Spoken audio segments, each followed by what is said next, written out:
Start. सभी साथियों को हर्ष शिकारा की तरफ से हाथ जोड़कर राम राम। मैं नहीं मानता देश के लिए इससे बुरा समय कोई हो सकता है। राजनीति को लेकर हमारे हिंदुस्तान के अंदर जो भारतीय जनता पार्टी है उसका नाम आते ये हो जाता है कि हम उसके विपक्ष के आदमी है। दुख भरी कहानी है, हम अपना दुख किसी के सामने रो भी नहीं सकते। आज मैं हर्ष शिकारा नहीं, मैं एक हिंदुस्तान की आवाज, हिंदुस्तान का एक दुखिया युवक बोल रहा हूं। इस वीडियो के दर्द को अगर आप समझ सकते हो तो इस वीडियो को पूरी सुनना, गौर से सुनना।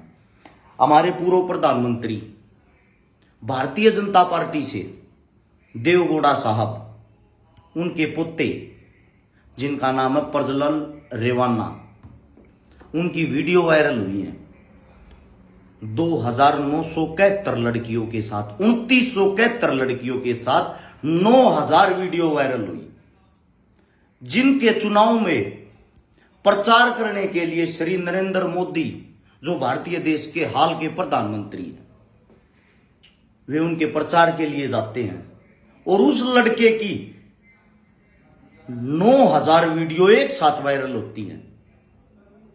बहन बेटियों के साथ, उनकी नौकरानी के साथ, उनकी सेल्समैन के साथ, उनकी आसपास की जितनी जो भी लड़कियां, जो भी औरतें उनके पास काम करवाने के लिए आती थी, जो भी कार्यकर्ता होती थी, सबसे पहले उसके साथ शारीरिक संबंध बनाने पड़ते थे। उसके बाद ही कोई अगला कदम वो उठाता था। हमारे देश के दुर्भाग्य की बात है, जब हम ऐसे किसी आदमी की बात करते हैं, ऐसे किसी बलात्कारी की बात करते हैं, दूसरा पक्ष हमारे को बदनाम करने के लिए उंगलियां उठाता है कि इन आदमियों के कांग्रेस के साथ ताल्लुकात हैं, इन आदमियों के राहुल गांधी के साथ कोई ना कोई ताल्लुकात हैं। मैं आप सबसे पूछना चाहता हूं, उन 9000 वीडियो में से अगर एक वीडियो आपकी मां या आपकी बहन की होती, भले ही आप भाजपा के कार्यकर्ता होते, आप अपने क्या विचार रखते? ये देश का दुर्भाग्य है, बेटी जो बचाते हैं उनकी ऐसे ऐसी वीडियो वायरल होती है। ये इस देश का दुर्भाग्य है। हरियाणा के अंदर एक सोनीपत की लोकसभा सीट है, वहां से भी एक पूर्व सांसद थे कौशिक साहब, जिनकी उम्र लगभग 64 से 65 साल हो रखी है। उनकी पोती जितनी उम्र की लड़की के साथ 7.5 मिनट की उनकी भी वीडियो वायरल हुई थी। क्या किसी भी एक भी कार्यकर्ता ने, कांग्रेस को तो छोड़ दो, भाजपा के कार्यकर्ता ने जिन्होंने वोट देकर इनको एमपी बनाया, उनसे यह सवाल किया, नेताजी आप ये कौन सा कर्म कांड कर रहे थे? इस देश का दुर्भाग्य है, पूर्व प्रधानमंत्री का लड़का इतना बड़ा कांड करके जर्मनी भाग जाता है और आप लोग ऐसे ऐसे आदमियों को वोट देकर संसद में पहुंचाते हो, और वे इंसान संसद में बैठकर एक बलात्कारी, हत्यारा, डाकू, गुंडा आपके लिए कौन से कानून बनाएगा? मेरा सवाल इस हिंदुस्तान की जनता से है। कांग्रेस और बीजेपी, इन दोनों चीजों को सबसे पहले अपने माइंड से निकाल दो। इनको निकालकर आम जनता की तरह सोचो।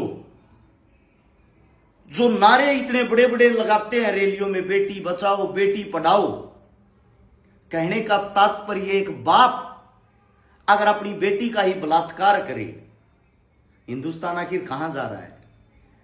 क्योंकि जिनके हाथ में सत्ता की डोर है, जो देश को चलाता है, वो देश का पिता होता है एक किस्म से, और वो अपने ही बच्चों का बलात्कार पे बलात्कार, बलात्कार पे बलात्कार, मतलब एक साथ 9000 अश्लील वीडियो वायरल होना। और फिर भी लोग हमारे को कमेंट्स में गालियां देते हैं कि आप कांग्रेस के सपोर्टर हो, राहुल गांधी के समर्थक हो, राहुल गांधी के सपोर्टर हो। मैं आप सबसे पूछना चाहता हूं, कौन से राहुल गांधी की बात कर रहे हो भाई? इसका मतलब तो ये हो गया आपकी बहन बेटियों का जो बलात्कार करता है, आप लोगों को वही अच्छा लगता है। देश का दुर्भाग्य है। अभी हाल में वीडियो वायरल होती गुजरात एयरपोर्ट की, गुजरात, माफी चाहता हूं, गुजरात पोत की, जहां हजारों लाखों हमारे हरियाणा के अंदर, जिसको गौ माता कहा जाता है, गायें कटने के लिए बाहर देश सप्लाई हो रही है। और जो बीफ की निर्याता की बड़ी बड़ी कंपनियां हैं, उनसे भारतीय जनता पार्टी चुनाव लड़ने के लिए चंदा ले रही है। और वे स्टेजों से नारे लगाते हैं, हम हिंदू धर्म को बचाएंगे। हिंदू धर्म के अंदर सबसे पहले अगर पूजनीय कोई दो चीज होती है तो वो दो होती है, गौ माता और बेटी। बेटी का वो बलात्कार कर रहे हैं, गौ माता को कटवाने के लिए विदेश भेज रहे हैं, फिर उन्हीं के पैसे से चुनाव लड़ रहे हैं। मैं आप सभी साथियों से एक बात पूछना चाहता हूं, अगर संसद के अंदर ऐसे क्रूर और गंदे इंसान पहुंच जाते हैं, वो हिंदुस्तान की क्या रूपरेखा तैयार करेंगे? क्या आपने कभी सोचा है? एक बलात्कारी हिंदुस्तान को चलाता है, एक पढ़ा लिखा शिक्षित युवा ईमानदार 5-5 किलो अनाज के लिए लाइन में लगा हुआ है। पूरे के पूरे देश की हालत जो हो वो भिखारियों जैसी हो गई है। और आप लोग फिर भी कांग्रेस, बीजेपी, राहुल गांधी, मोदी इन चीजों में उलझे हुए हो। जो कहता है कि भारतीय जनता पार्टी जो है वो धर्म को बचाएगी। अरे धर्म को बचाने वाले धर्म के ठेकेदारों, आप सबसे मैं एक बात पूछना चाहता हूं, मेरे को एक वो जगह बताएं जहां धर्म बचाया है। अगर आप ये मानते हो हिंदुस्तान के अंदर एक मंदिर बनने से अगर देश बचाया जाता है, तो ये आपकी एक भूल है, भूल। ये आपके हाथ में एक लॉलीपॉप है। मैं आप सभी साथियों से इतना ही कहूंगा, वोट किसी को भी दो, जो भी आपके क्षेत्र में एमपी का, सांसद का जो भी दावेदार हो, जो पढ़ा लिखा हो, शिक्षित हो, ईमानदार हो, जिससे आपको लगता है आपका क्षेत्र आगे बढ़ सके, उस इंसान को चुन के वहां भेजना। वहां अच्छे इंसानों की जरूरत है, चाहे वो किसी भी पार्टी का हो, कांग्रेस का हो, भाजपा का हो या किसी अन्य दल का हो। अच्छे इंसान को चुनोगे, आपका क्षेत्र आगे बढ़ेगा। वरना हकीकत तो ये, इतने बलात्कार तो शायद अंग्रेजों ने भी नहीं किए थे। अंग्रेजी हुकूमत थी ना, तब भी इतने बलात्कार नहीं हुए थे जितने बलात्कार सिर्फ एक सिंगल आदमी ने कर दिए। और कमेंट करके अपनी राय तब देना अगर आपके अंदर ये हिम्मत हो। उनमें से अगर वीडियो आपकी बहन या बेटी की होती, तब आप क्या करते? आप सभी साथियों से इतना ही कहूंगा, हिंदुस्तान के अंदर चुनाव आ गया है, अपना वोट जिसे भी दे, अपना सपोर्ट जिसे भी दे, धर्म जात पात को छोड़कर निष्पक्ष होकर एक अच्छे इंसान को चुने।